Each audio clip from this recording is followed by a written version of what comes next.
Chit Chat Kit Kats. I'm just getting ready to take off. I've got my appointment today with the endocrinologist, and we'll see if I get my thyroid medication changed to the Armour. Now, when I went to him, the first appointment, I asked specifically about Armour to make sure that he would write that prescription, because some endocrinologists just absolutely refuse and want to put you on a synthetic no matter what. And their view is, if they've gone to school a long time ago, that you've got the T4, that's all you need. Well, no, it's got to convert to T3, and if you have no thyroid, it can't do that. So that was the first thing I asked about when I went there to begin with. And so I will talk with him about it today. So hopefully he'll change me over to that. But 9 out of 10, he's going to want me to go and get blood tests, make another appointment, weeks from now, and go through a whole rigmarole to get it changed. So anyway, I'm going to do my best to see if I can get that done today rather than having to do endless amounts of appointments, etc. Now, as far as the wig, she's telling me that big black strap that hangs down your neck that doesn't fit at all, oh, just cut it off, it's going to fit perfectly. Look, no, I'm returning it. It doesn't fit. I'm not cutting it up. And, no, I'm not, no. And the color is not the color. You look online and it shows this red, ginger-colored hair. This is not ginger-colored. It's brown, and what I think she did, which is a little, how do I want to say it, misleading, is put it in there, put a bright light on it, then bump the color up on your color monitor to make it look like it's got all this red, which it clearly does not. So I took a picture. I said, this is what you're showing, and this is what I got. Now you tell me, yes, I know monitors can be a little different, but these bear no resemblance to each other, okay? One is a nice ginger red, and the other one is dull, flat brown with very little red highlights in it, okay? I want to return it. According to you, you can return it within 7 days. I'm asking for the return information, okay? Where do I send it? Do I send it to the address which you have as your return? Okay, so, yeah, she's trying to talk me into keeping it, and I told her, look, it doesn't fit, okay? I'm telling you, it doesn't fit. So, usually I've had very good luck. Like I said, I've dealt with a woman in England. It got here in 2 days. Quite happy with it. She was very forthcoming, and we had good exchange. This one, from the get-go, there was a bit of a, she's from New York, and got one of those kind of attitudes, like, well, you're going to buy something now? Like, don't waste her time. Really? Okay. So she started off, with bristling, like you're just there to waste her time. And then it took, what was it, something like a week and a half to get the wig? I can order from England and have it in 2 days, and for her it took a week and a half to get it here. So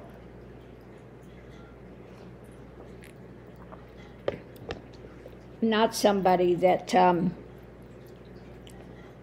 I want to deal with. So I think from now on, I'll just go. I have a local wig store here, which is, they don't carry a lot of stock. They don't all, order very often. There are also some wig stores down in El Paso. There's quite a few. Which maybe I'll go check. Now you got to pay a premium. You pay, you pay more money if you get it in a store here than you would online, but at least you know the color you're getting, you know if it fits, you know you're not going to have a hassle with that. You may have a hassle now, especially if they're owned by Korean. I don't know what is with Korean women that have wigs, but you go in there and they're like, you got to pay to try on a wig, like everybody's going to go in and waste their times. They can get a little caustic, okay? I don't know why they can be so caustic, but they can. I know when I lived in Florida, there was a place and they had them, and especially Korean women, they would just be really caustic. And they're supposed to be such great Christians, but caustic. I mean, now I don't think I have something, my ex-husband's Chinese, but raised in Seoul, from Korea, okay? And we used to run a restaurant up in Alaska that was owned by a Korean guy, and a lot of the people we had in the kitchen, because he cooked both Chinese and Korean food, very good chef, but we had a lot of Koreans working in that restaurant, and they can get caustic. Some of them that we had, they were so abusive to their wives, it was horrible. It was just, yeah. They don't do well with drinking, okay? Don't do well. No.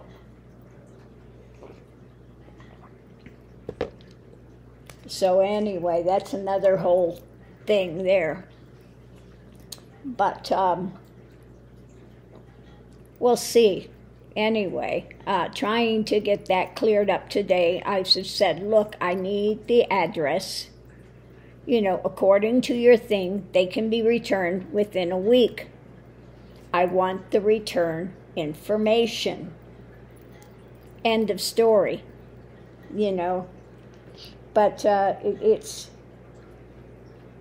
to sit there and tell you that it's going to fit if you just cut that strap.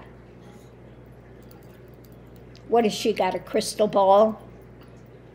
I'm telling her it doesn't fit, and I bought enough wigs to know if something's going to fit or if it doesn't fit. That's pretty ballsy to sit there and tell somebody that it's going to fit them.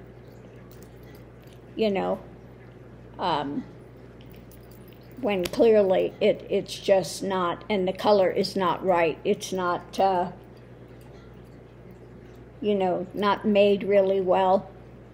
On the top of it, it's got a lot of very short hairs as well, so it's not done correctly. And I don't want to insult this person, but they're being a bit insulting to sit there and tell you,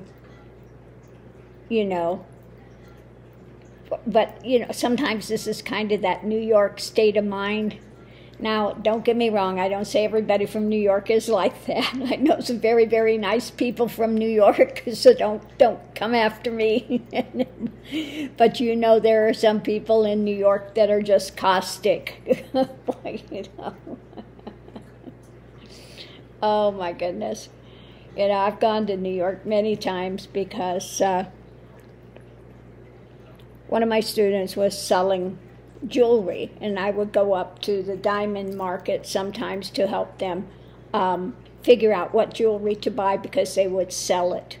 They would sell jewelry, and Germany. So I would go with them to help them pick out styles and stuff. And if you've ever dealt with New York, the Orthodox Jews in New York and the diamond trade, it's an experience, okay? Oh, mercy. Well, Max, Mama got to take off here in just a second. And no, these two wanted to go with me, but they cannot go. Puppies, no allowed. No, puppies, no allowed at the doctor's. No. No. Look at this sad face. I'm sorry. You have to stay and guard the house. Yeah. Missy May, you and your brother need to guard the house. Very important. Okay? Now, I bought a meat grinder and set it up this morning and it worked really well. So that will be great. I'll be able to grind the meat for these two little munchkins. Yeah. I'm going to make special stuff. Yeah. Chicken and beef num-nums. Yeah, we're going to make chicken and beef num-nums. Yeah. So when I get back, on the way back, I may stop and pick up some stuff and make them some more things. Today, I'm in the process of defrosting ground chicken. So today they're going to have chicken. I think that's their favorite. Chicken. Now, I gave them the turkey yesterday. They weren't so big on the turkey. So turkey's going to kind of go by the wayside. They didn't care for it. They just kind of turned their nose up a bit at it. So that's kind of going to go the wayside. So chicken and beef, some of the beef they like. So we'll see how that goes. But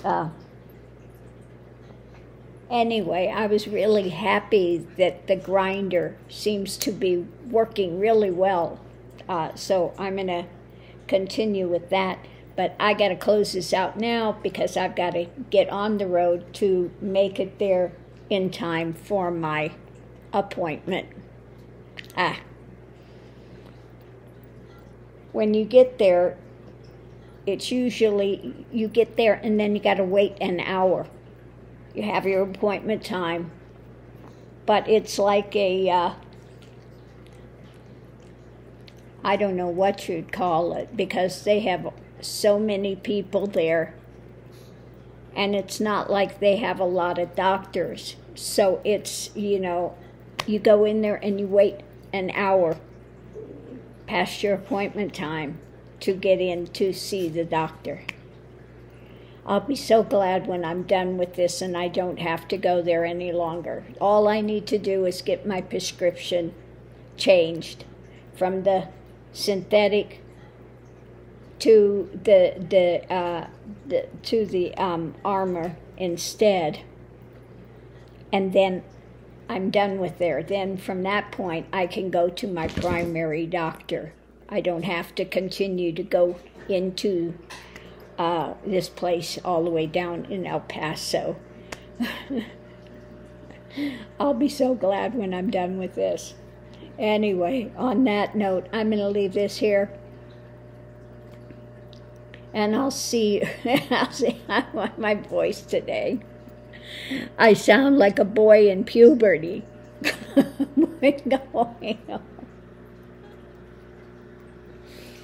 Oh, yeah, not fun. Not fun. But anyway, we'll see. Like I said, I hope it heals up. But we'll see.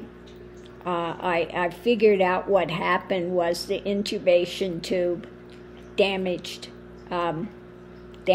inside. So we'll see if it comes back or if it doesn't. Hopefully it heals and comes back. I'm really hoping. But at this point, I literally cannot sing at all. Nothing. Not a note. I think it's gotten even worse. since, you know, the further out I go, it seems like it's gotten worse, not better, as far as being able to sing. Yesterday I tried a song and just the first note wouldn't even come out. Not even the first note. Okay, and it was nowhere, you know, not a big register. It was nothing. So we'll see. Anyway, on that note. Oh, Croaky Frog here is going to go down and see the endocrinologist and see what they have to say. You know, I hate going down here because they want to take your blood sugar test. They want to do it, and I'm like, I'm not going to do it. He is not my primary care doctor. He is here only for the endocrinology. No, I am not doing all of that. And they press for it every single time you come in. Now, for a lot of people down there, that's their primary doctor. That's who they go to for everything. Well, that's not the case here. And I refuse to let them railroad me into all this other stuff that has nothing to do with what I'm seeing him for. Oh, my Lord. I'll be so glad when I'm done there. So thanks for tuning in, and I'll see you online. Oh, my goodness.